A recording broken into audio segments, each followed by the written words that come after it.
Les amis, salut à tous et Tech Planet GT. Aujourd'hui, on va découvrir la nouvelle Peugeot 308 en version SW. On aurait pu penser que ça serait juste une version un peu étirée qui garderait les mêmes formes que la berline, mais en fait, Peugeot nous a réservé une surprise et vraiment, elle est de taille. Ça se passe par ici, mais je ne vais pas tout vous montrer tout de suite. On est dans le tour du propriétaire.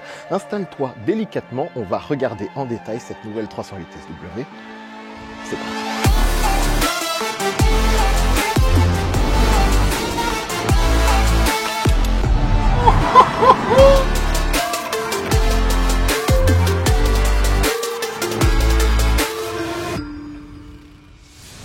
Ok les amis, je vais vous dire la vérité, il faut savoir que je suis revenu aujourd'hui, c'est-à-dire que je suis déjà venu en début de semaine, mais j'étais pas satisfait. J'avais envie de vous demander un commentaire de qualité et surtout cette 308 SW est assez surprenante, même très surprenante et c'est peut-être même la meilleure version de la 308 parce que le fait d'en faire un break a permis au designer de rendre le style peut-être un peu plus homogène, les proportions sont meilleures et on va revenir, puisqu'on l'a déjà vu, mais sur cette face avant parce que avec le temps, j'ai un avis qui est, qui a maturé un peu et quand même, il faut reconnaître qu'ils ont bien bossé parce que rappelez-vous, on a le nouveau logo et mine de rien, il est quand même bien intégré. Je sais que certains ont du mal avec la nouvelle calandre, je sais que certains ont du mal avec le nouveau style et les lignes un peu plus tirées, mais aujourd'hui, les clients, les gens qui achètent des véhicules ont tendance à apprécier les véhicules de caractère et vous me dites ce que vous voulez, mais cette 308 quand même, en termes de caractère et d'agressivité, il y a de quoi faire. Ici, on est face à une version GT, hybride 225 chevaux et clairement, sur le dynamisme, ce n'est pas un problème. Sur cette version, vous vous rappelez, on a les feux très fins.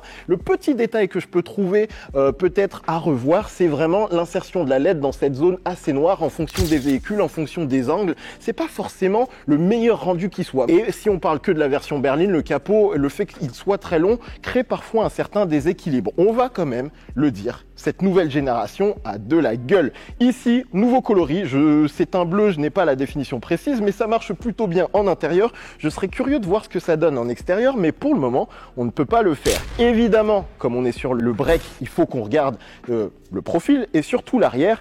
Mais quand on parle du profil, clairement, Peugeot nous a donné de quoi faire. Parce qu'en réalité, regardez à quel point c'est bien dessiné. Un des gros travaux qu'ils ont voulu faire, c'est essayer d'éliminer le côté, comment on peut dire, sac à dos à l'arrière, mais on va y revenir un peu plus tard. Là, il faut qu'on parle du profil parce que on connaît déjà la 308 et là, ils sont venus un petit peu travailler encore plus loin tout le caractère, tout le dynamisme qui a été mis, surtout avec le fait d'avoir la possibilité de tirer encore un peu plus les lignes sur l'arrière. Mais surtout, ce qu'il faut noter, c'est l'équilibre, les proportions qui sont très bonnes parce que le fait d'avoir la possibilité de tirer le design un peu plus loin fait qu'on n'a plus le capot qui est un peu trop long par rapport au reste de toute la zone de vie de l'habitacle. Et je trouve que ça marche bien.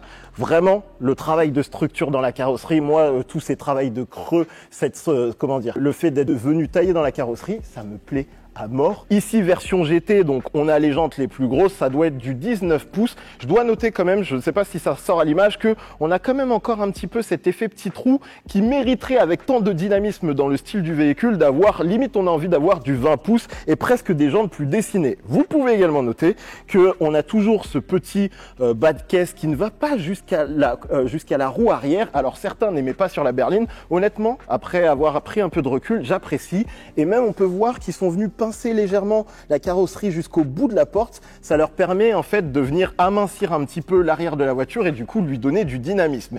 Et puis du coup, forcément parce qu'on est sur la version SW, on gagne les barres de toit qui marchent bien sur cette version.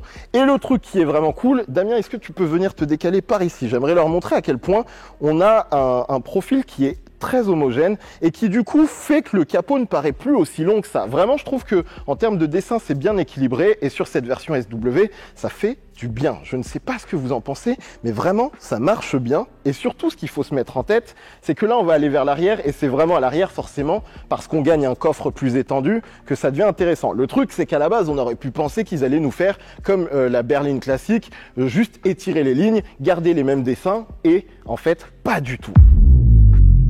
Regardez la nouveauté qu'ils sont venus apporter, c'est limite plus agressif que la berline. Même on peut dire qu'en termes de dessin, on n'attendait absolument pas ça parce que souvenez-vous, sur la génération précédente, c'était un petit peu détente. Et là, clairement, ils sont allés au bout du truc. Ça a été même surprenant. Il y a une image où on voit moi et Laurent Schmitt en train de regarder. Et au début, quand ils nous l'ont découverte, on n'a pas compris. Tellement on a été surpris, on ne s'attendait pas à ça. Et tout a été retravaillé. On garde quand même ici le grand spoiler qui tire bien loin pour tout le travail d'aérodynamisme. Mais ils viennent en mettre un deuxième ici qui est avec des arêtes très tranchantes. On dirait presque une version sportive. Et en plus de ça, vous pouvez voir qu'ils sont venus traiter toute la liaison entre les feux de manière très différente. C'est-à-dire que on garde les mêmes feux que sur la version berline, mais toute la jonction centrale est différente. De ce qu'ils nous ont expliqué, la volonté c'était de montrer un petit peu le côté volumétrique parce que tu es sur un break et que du coup faut insinuer qu'il y a du volume parce que mine de rien niveau coffre on n'est pas si mal que ça. Je vous montrerai après. Du coup ils sont venus un petit peu tirer toute la carrosserie. C'est presque surprenant parce qu'on aurait presque tendance à penser que je peux prendre cette partie et qu'il y aurait la vraie carrosserie dessous. Et du coup il faut habituer son œil. Ils sont même venus mettre très en valeur le nouveau logo Peugeot.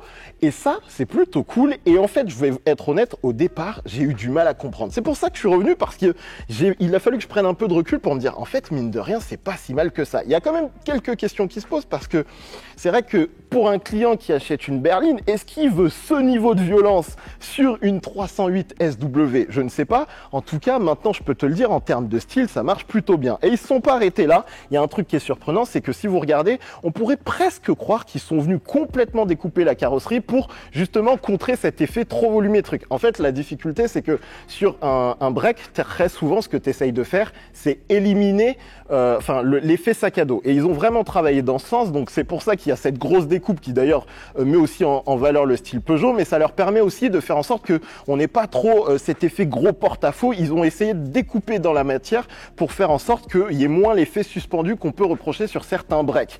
Et également, un des trucs qui est cool, c'est que si vous vous souvenez, quand on avait regardé la 308 berline, j'avais quelques doutes sur la partie basse, sur l'intégration du gros pare-choc noir avec ces fameux faux échappements qui étaient un peu trop visibles, chromés et même les catadioptres. Sauf que là, ce qu'ils ont fait, c'est qu'ils sont complètement revenus dessiner le pare-choc. Le bouclier est bien fait. Il est dessiné de manière plus musclée, plus assumée. Il remonte plus sur le pare-choc et du coup, je trouve qu'en termes d'intégration, ça marche beaucoup mieux parce qu'on ne voit pas on voit un peu moins les fausses sorties d'échappement. Les catadioptres aussi sont un peu plus discrètes et du coup, c'est assez cool. À noter qu'entre-temps, les images officielles sont sorties et tout laisse à penser que ces faux échappements chromés seront tout aussi visibles que sur la berline. Et j'ai toujours un peu de mal. Et on peut même noter ici qu'ils sont encore venus mettre un petit peu de découpe dans la carrosserie pour essayer d'affiner autant que possible toute cette partie qu'ils ne voulaient pas trop en suspension.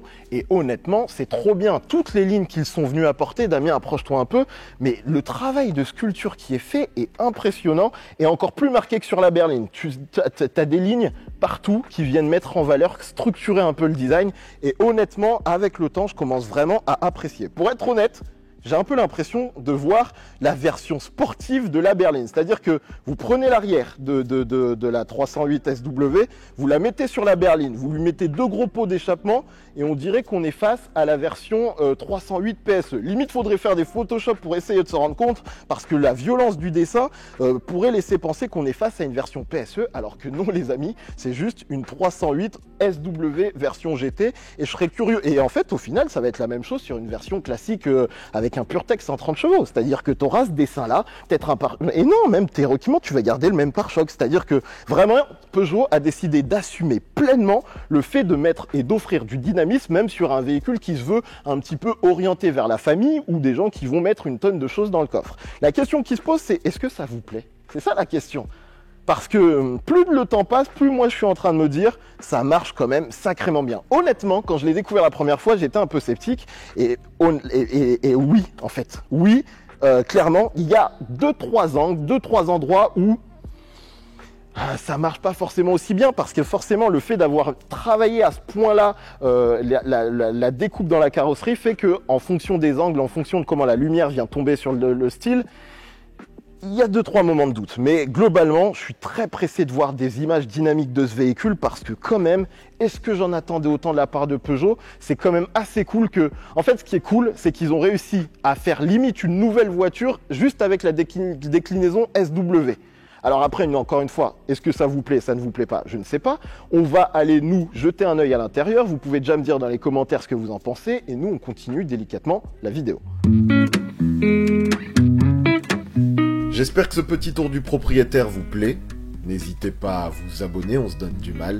Allez, on y va. Les amis, je voulais prendre 3 secondes pour qu'on parle aussi de l'intérieur. Alors, je ne vais pas vous le présenter en détail sur comment est construit le tableau de bord, etc. parce que je l'ai déjà fait dans la version berline. Mais ce qu'il faut savoir, c'est que là, j'ai enfin pu rouler avec la voiture et qu'en fait, bah mine de rien, c'est quand même une vraie Peugeot avec une vraie construction à la Peugeot.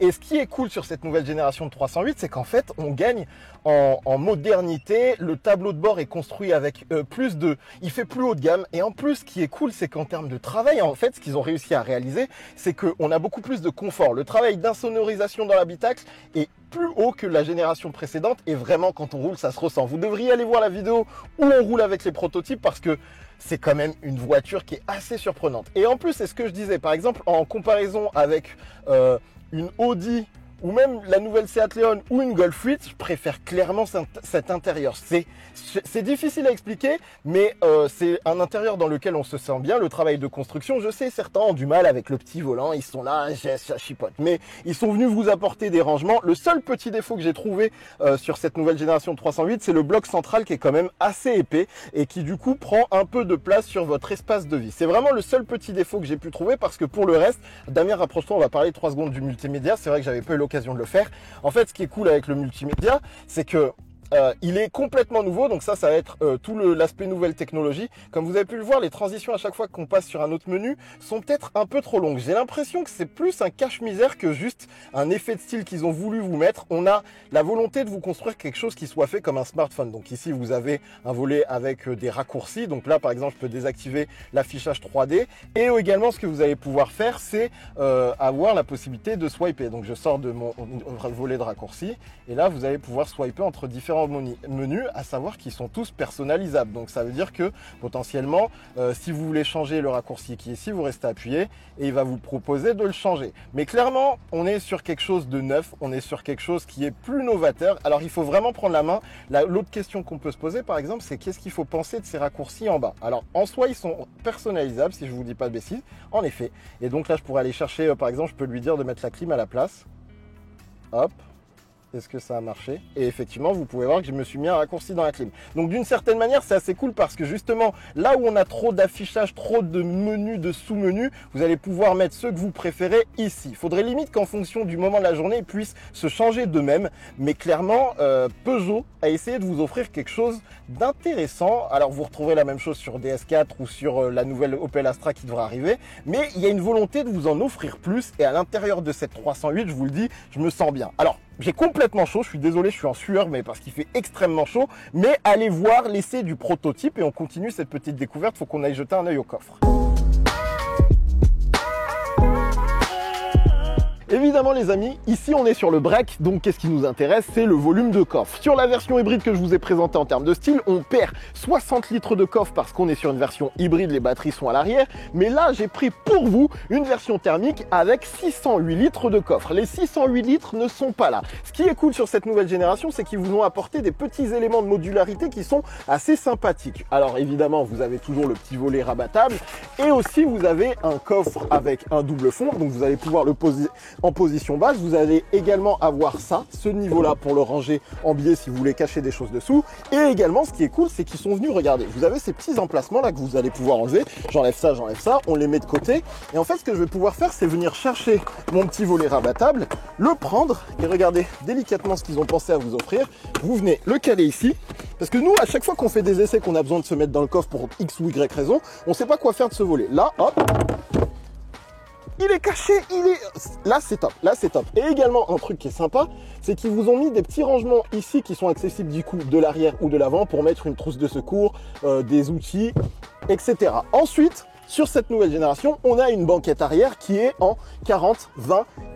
C'est-à-dire que techniquement, vous n'allez plus avoir une trappe à ski, vous allez avoir un vrai passage qui va vous permettre de mettre de la bonne planche, une baguette géante, des trucs de qualité. Là, vous allez pouvoir le faire et après, grâce au petit volet que l'on connaît déjà, ah, là, ça a bloqué, vous avez un coffre relativement conséquent dans lequel vous pouvez vous installer délicatement et concrètement, vous allez pouvoir faire du camping. Et ça, quand même, c'est assez cool.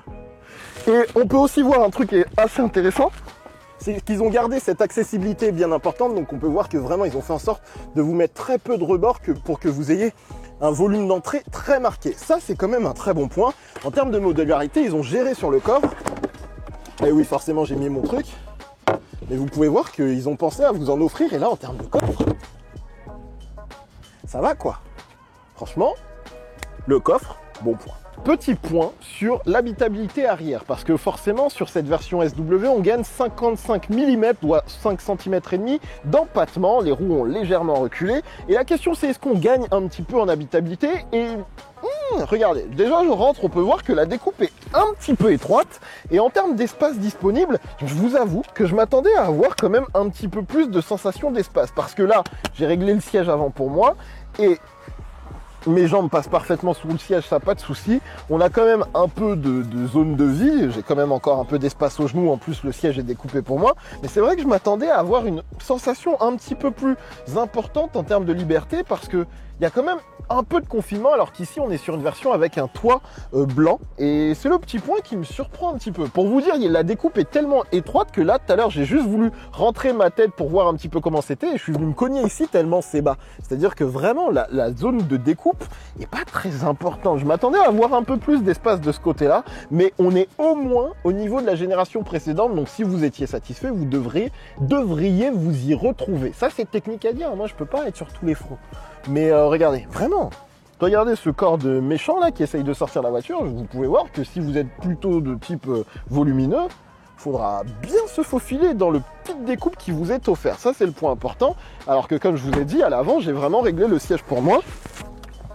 Et à l'avant, quand même, là, je me sens un peu bien. Mais le bloc central est important.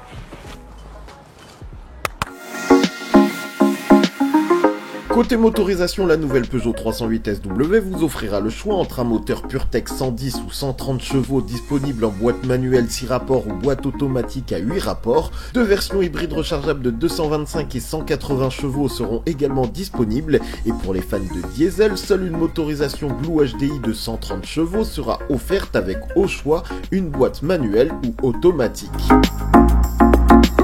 Bref, les amis, on arrive à la fin de cette vidéo et la découverte est franchement très sympathique. Belle surprise de Peugeot que d'avoir traité tout l'arrière de cette 308 SW de manière différente. Et honnêtement, j'ai presque tendance à penser que c'est ma version préférée de la nouvelle 308. Alors, il faudra voir avec d'autres teintes, il faudra qu'on conduise. D'ailleurs, en fait, je vais vous proposer une vidéo où je conduis la voiture. On a eu la chance de conduire des prototypes et c'est pas mal du tout. C'est même mieux que la génération précédente. Sans aucun doute. La vidéo est normalement déjà disponible, donc allez y jeter un œil parce que c'est tous les jours qu'on peut conduire des prototypes et vous donner un avant-goût de ce que vous découvrirez dans ces véhicules. Merci d'avoir suivi cette vidéo si vous en êtes là. Je vous attends dans les commentaires, faites votre travail, j'ai fait le mien. À très bientôt. Salut.